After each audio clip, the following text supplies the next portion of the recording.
Why are organizations based on mistrust? Why do we force management by objectives page-wise on people to tell them what to do?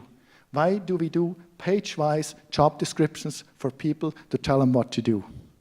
This is mistrust. This is not trust. Second, why do we narrow down the boundaries for people such that they have no choice anymore? Why do we set narrow goals that limit their creativity and their potential?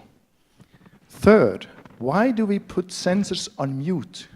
Why are the KPIs, the metrics, with managers and not with those that actually do the work?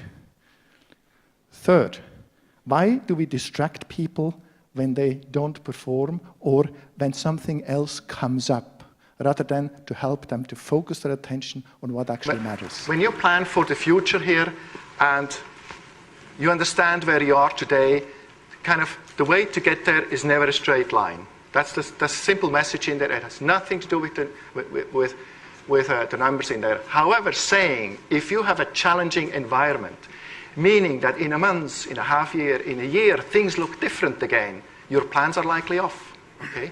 This means, and that, thank you actually for that question, Marix, because that's an important point we are making here.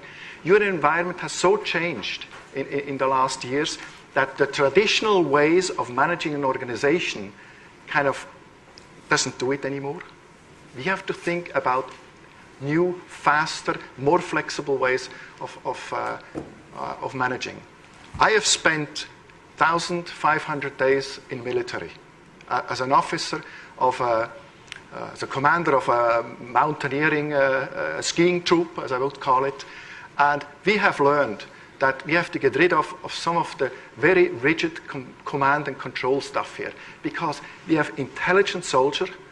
They know what it's all about. If we inform them properly, they can go their own way. They can be gone for days, and I can trust them that they come back and they have accomplished their mission here.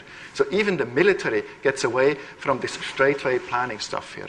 If that is, I think, one important message here is that you need to think about your toolbox that helps you to get there.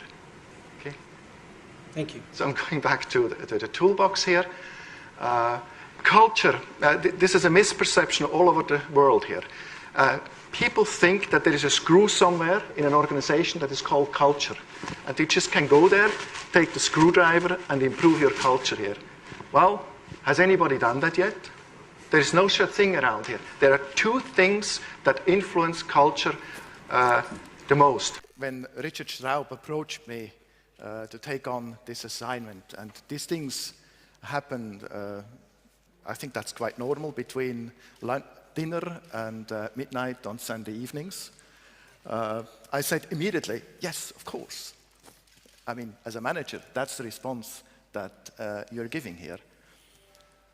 It dawned on me the night after, when at 3 o'clock in the morning, I suddenly got up and I said, whoops, what did I get myself into here? With my wife next to me, not quite understanding what is going on here. There was quite some ambiguity with what this is all supposed to be. There was quite some uncertainty in how it should be played out. There was quite some dynamics because will it still go that way as it was designed? And I ended up, I think, with a complex problem in a conference that talks about complexity. So it became clear to me that I had to go through a learning experience here. And what does one do? One comes to the conference and starts learning. And retrospectively, I can explain what all happened here. So first of all, I made a choice to be a part of that.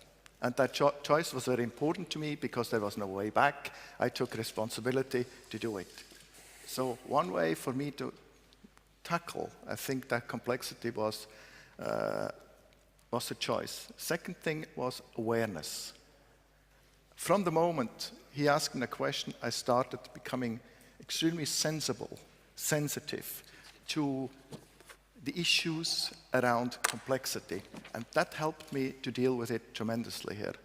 And the last thing, maybe that was the most important thing here, is trust. First of all, I had to have trust in myself coming up here and doing this. But secondly, I had to have trust in my colleagues, in Richard, in us doing that here. And it was all there. Thank you.